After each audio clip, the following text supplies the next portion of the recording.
السلام علیکم ورحمۃ اللہ وبرکاتہ۔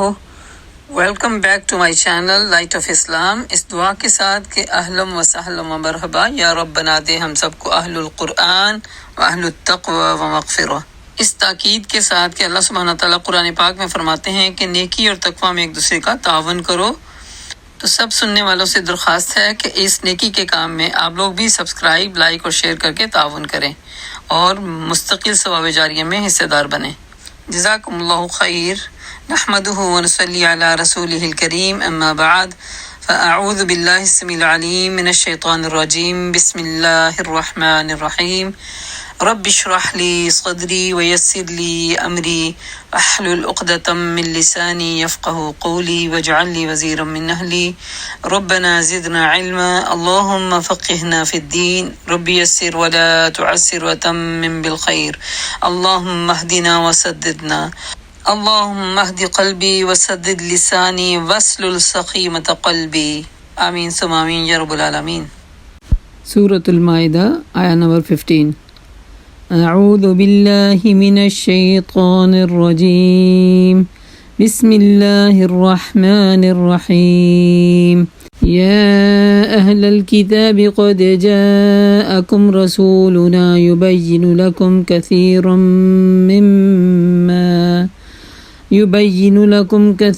مما کنتم تخفون من الکتاب ویعفو عن کثیر قد جاءکم من اللہ نور وکتاب مبین یہدی بہ اللہ من اتبع رضوانہ سبل السلام ويخرجهم من الظلمات إلى النور بإذنه ويهديهم إلى صراط مستقيم۔ اے اہل کتاب، یا اہل الکتاب قد جاءکم رسولنا، تم پر ہمارا رسول آ چکا ہے جو کتاب الہی کی بہت سی ان باتوں کو تمہارے سامنے کھول رہا ہے جن پر تم پر پردہ پڑا ہوا تھا۔ بہت سی باتوں سے وہ درگزر بھی کر جاتا ہے۔ تمہارے پاس اللہ کی طرف سے اب روشنی آ چکی ہے۔ قد جاءکم من اللہ نور و کتاب مبین، تمہارے پاس اللہ کی طرف سے روشنی آ گئی، اور یہ ایک ایسی کتاب ہے جس کے ذریعے اللہ تعالیٰ ان لوگوں کو جو اس کی رضا کے طالب ہیں سلامتی کے طریقے بتا دیتا تھا، اور اپنی عزت سے ان کو اندھیروں سے نکال کر اجالے کی طرف لاتا ہے اور راہ راست کی طرف ان کی رہنمائی کرتا ہے۔ اللہ کے نبی صلی اللہ علیہ وسلم نے فرمایا، بے شک انسان جب مسلسل اللہ کی رضا جوئی میں لگ جاتا ہے تو اللہ تعالیٰ جبرائیل امین کو بلا کر کہتے ہیں کہ میرا بندہ فلاں، یہ فلاں بندہ میری رضا کی تلاش میں ہے، میں چاہتا ہوں کہ میں اس کو راضی کر دوں، تو آگاہ رہو، تم بھی اس کے لیے رحمت کی دعا کرو۔ جبرائیل امین باقی ملائکوں کی طرف یہ سارا پیغام ٹرانسفر کرتے ہیں، باقی ملائکہ پھر دنیا والوں کی طرف یہ پیغام ٹرانسفر کرتے ہیں، تو پھر پتہ چلتا ہے کہ جو واقعی اللہ کی رضا کے کاموں میں ملوث ہوتا ہے پھر دنیا والے اس کو لوگ دعائے خیر سے یاد کر رہے ہوتے ہیں۔ اللہ اس سے راضی ہو جائے، اللہ اس کو اپنی رحمتوں میں ڈھانپ لے، جس نے میری یہ فلاں ٹائم پہ مدد کی، مجھے فلاں وقت میں یہ سیدھی راہ دکھا دی، اور جو دنیا سے گزر جاتا ہے تو کیا کہتے ہیں، اللہ ان پہ رحمت نازل کرے، اللہ ان سے راضی ہو جائے، اللہ ان کی قبروں کو نور سے بھر دے۔ انسان کیسے کیسے ان کے لیے دعائیں کر رہا ہوتا ہے نا؟ تو دعائیں کرنے کا مطلب یہ کیا کہ ایمی سے نہیں ہو رہا، یہ اللہ تعالیٰ کے مشن اور اذن سے ہو رہا ہے۔ اور جب جبرائیل امین اور باقی ملائکہ بھی یہی دعائیں کر رہے تھے، اور وہ دعائیں پھر نیچے دنیا میں ٹرانسفر ہو گئی تھیں۔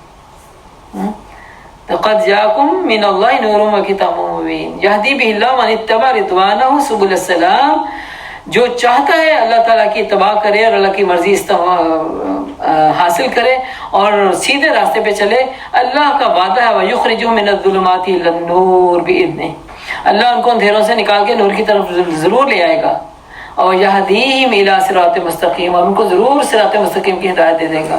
یاد رکھیے، کچھ چیزیں ہوتی ہیں جو بن مانگے ملتی ہیں، اور کچھ چیزیں ہوتی ہیں جو مانگ کے ملیں گی۔ مال بن مانگے مل جاتا ہے ان کو جن کو نافرمانی کرنے والے اللہ کے لوگ ہیں، اور فرما برداروں کو بھی مل جاتا ہے، لیکن ہدایت صرف ان کو ملے گی جو مانگتے ہیں۔ اس لیے بہترین دعا سکھائی گئی نا سورۃ الفاتحہ میں کہ ایاک نعبد و ایاک نستعین اور اہدنا الصراط المستقیم۔ نفع مند دعا سکھا دی گئی کہ چاہت پیدا کرو اللہ کی طرف آنے کی، اللہ تمہیں ہدایت دے دے گا۔ لقد کفر الذین قالوا ان اللہ هو المسیح ابن مریم، یقیناً کفر کیا ان لوگوں نے جنہوں نے کہا کہ مسیح نعوذ باللہ اللہ تعالیٰ یعنی مریم ابن مریم جو اللہ کے بیٹے ہیں۔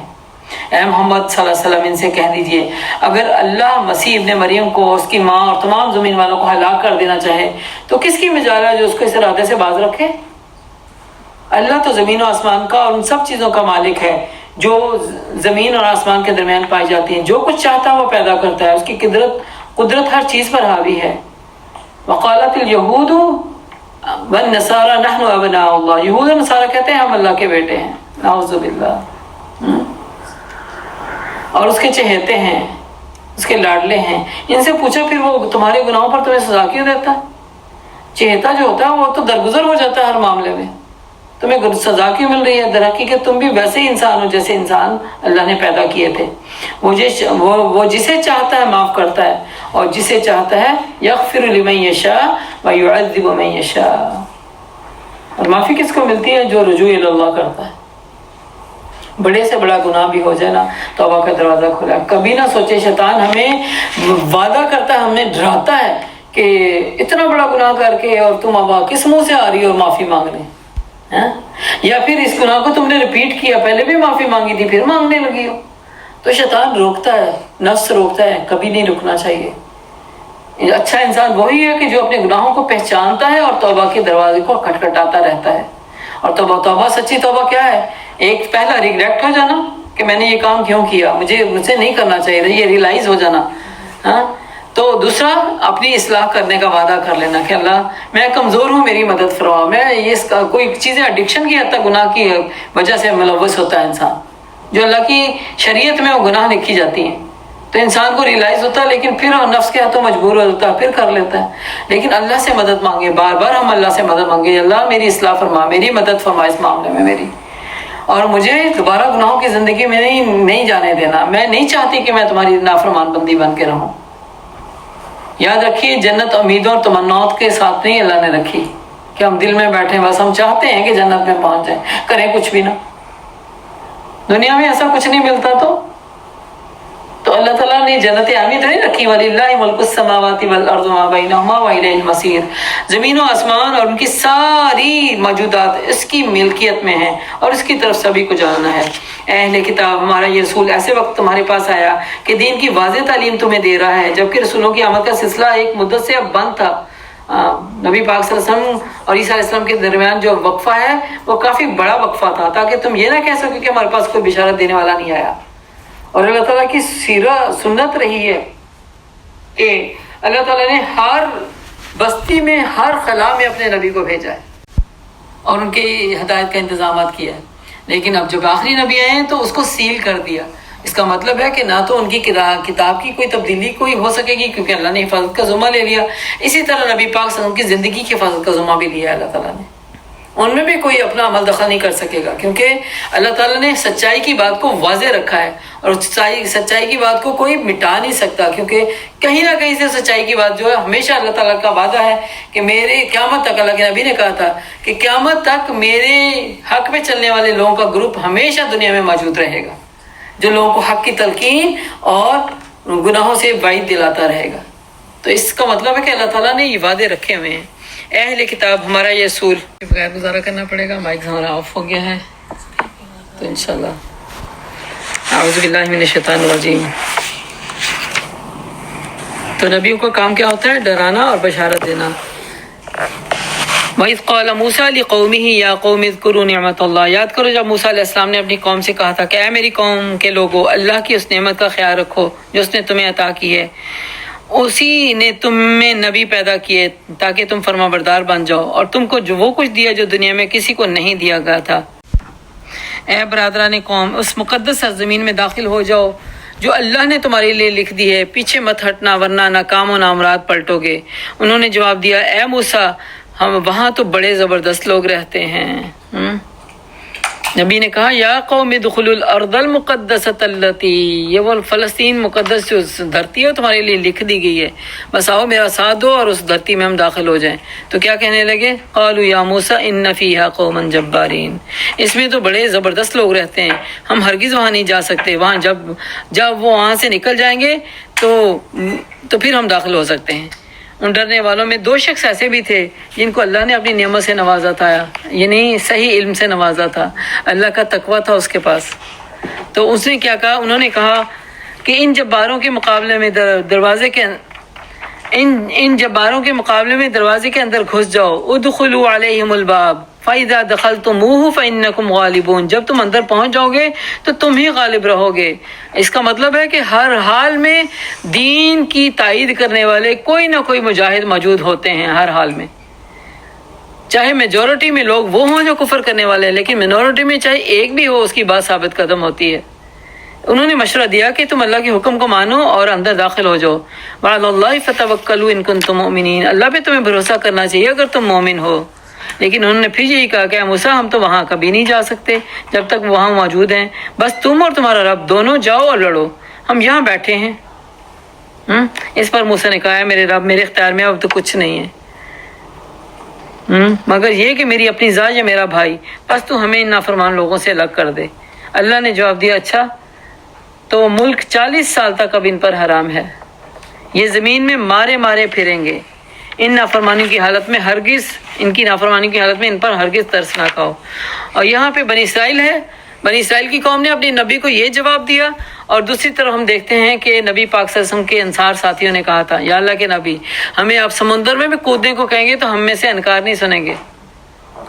یہ ہوتا ہے فرمانبرداری کا اثر۔ وَاتْلُ عَلَيْهِمْ نَبَأَ بَنِي آدَمَ بِالْحَقِّ، اور ذرا انہیں آدم کے 2 بیٹوں کا قصہ بھی کموکا سنا دو، جب ان دونوں نے قربانی کی تو ان میں سے ایک کی قربانی قبول ہوگی اور دوسرے کی نہیں۔ اس نے کہا میں تجھے مار ڈالوں گا، اس نے جواب دیا اللہ تو متقیوں کی نظریں قبول کرتا ہے۔ قَالَ إِنَّمَا يَتَقَبَّلُ اللَّهُ مِنَ الْمُتَّقِينَ، متقی بننے کی ضرورت ہے یا متقیوں کی قربانی قبول ہونے کے اوپر جالس ہونے کی ضرورت ہے؟ ہاں سمجھ آ رہی بات کو کہ ہمیں تو وہ راستہ اختیار کرنا ہے جس میں اللہ تعالیٰ جس کی رضا شامل ہو جائے، نہ کہ جس کے اندر رضا شامل ہوئی تھی اور اس کی باتیں قبول ہو رہی ہیں اور اس کی کاموں میں آسانیاں ہو رہی ہیں تو ان کے خلاف سازشیں کرنا، حسد کرنا، بغض رکھنا۔ اور جو متقی انسان تھا وہ کیا کہتا، جو متقی بھائی تھا، اگر تو مجھے قتل کرنے کے در پہ ہے، ہاتھ اٹھائے گا تو میں تجھے کبھی بھی قتل نہیں کروں گا۔ اگر یعنی کہ اللہ کے نبی صلی اللہ علیہ وسلم نے ایک جگہ فرمایا تھا نا کہ قاتل و مقتول دونوں جہنمی ہوں گے، تو لوگوں نے پوچھا تھا یا اللہ کے نبی قاتل تو سمجھ آتا ہے، جہنمی مقتول کیوں؟ کہتے وہ بھی ارادہ رکھتا تھا، اس کا وار نہیں چلا تو اس کا چل جاتا، دونوں یہی نیت رکھتے تھے کہ ایک دوسرے کو ختم کرنا ہے۔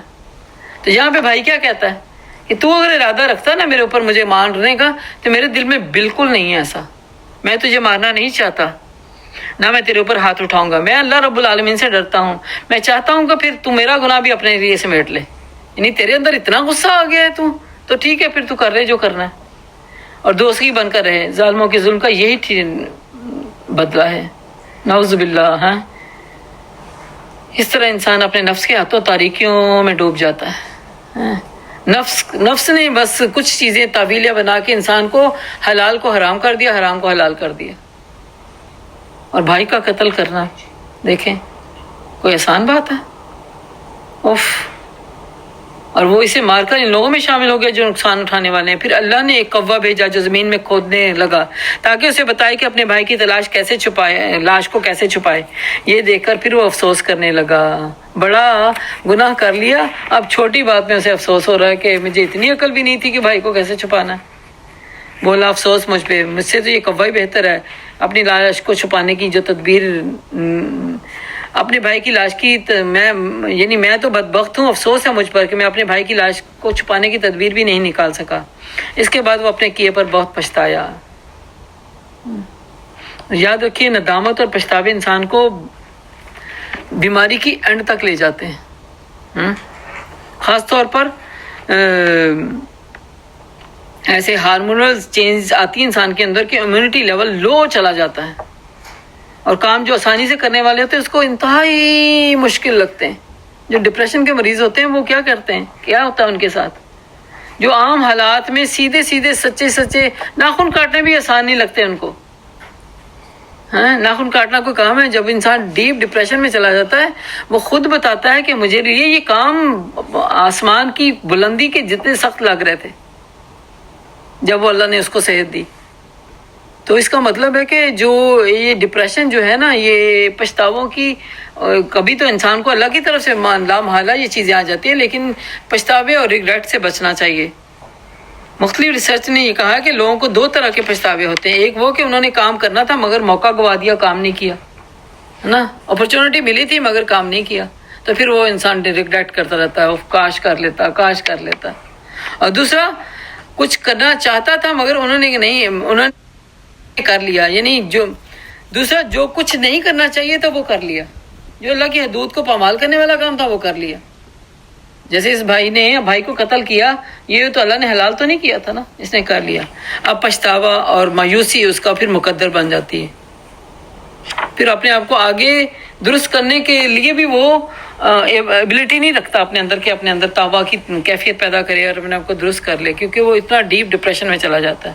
تو اللہ تعالیٰ ان پچھتاووں سے ہمیں بچا کے رکھے، ان حسرتوں سے ہمیں بچا کے رکھے کہ ہم یہ نہ ہوتے تو یہ ہو جاتے، تو یہ ہو جاتا تو وہ ہو جاتا، یا یہ کیوں نہ کیا۔ وہ ٹائم دیکھے کبھی لوٹ کے واپس آتا ہے؟ وہ اس ٹائم کو کیش کرنے والے ہی عقل مند ہوتے ہیں۔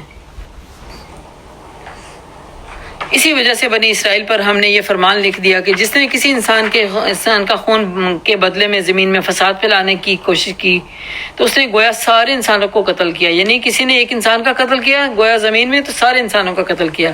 ومن احیاها فکانما احیا الناس جميعا، اور جس نے ایک کی جان بچائی اس نے گویا سارے انسانوں کی جان بچائی۔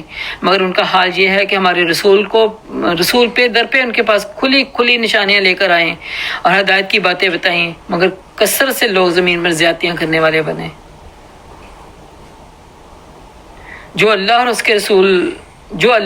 کے رسول سے لڑتے ہیں اور زمین میں اس لیے تگ و دو کرتے پھرتے ہیں کہ فساد برپا کریں، ان کی سزا یہ ہے کہ قتل کیے جائیں۔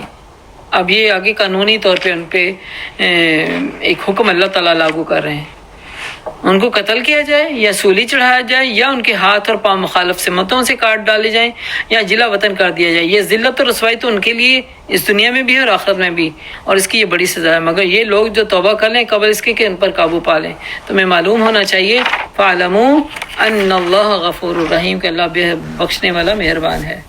وآخر دعوانا ان الحمد للہ رب العالمین۔ اس دعا کے ساتھ کہ یا الہی جو کچھ ہم نے سیکھا، سمجھا اور پڑھا ہے اس میں عمل کی توفیق عطا فرما دے، اور جو غلطی ہو گئی ہے اس سے درگزر فرما دے۔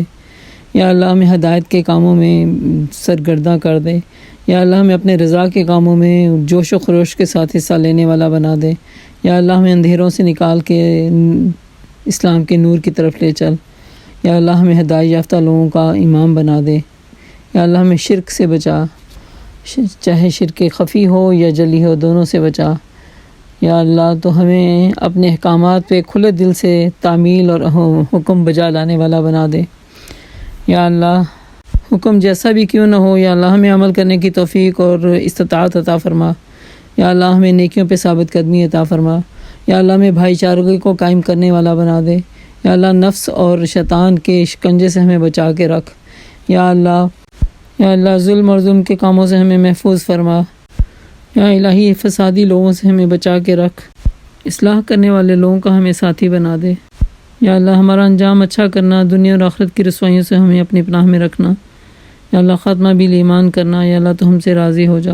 الہی آمین ثم آمین۔ ربنا تقبل منا انک انت السمیع العلیم وتب علینا انک انت التواب الرحیم۔ سبحانک اللہم وبحمدک نشہد ان لا الہ الا انت نستغفرک ونتوب الیک۔ سبحان ربک رب العزت عما یصفون وسلام علی المرسلین والحمد للہ رب العالمین۔ الہی آمین۔ السلام علیکم ورحمۃ اللہ وبرکاتہ۔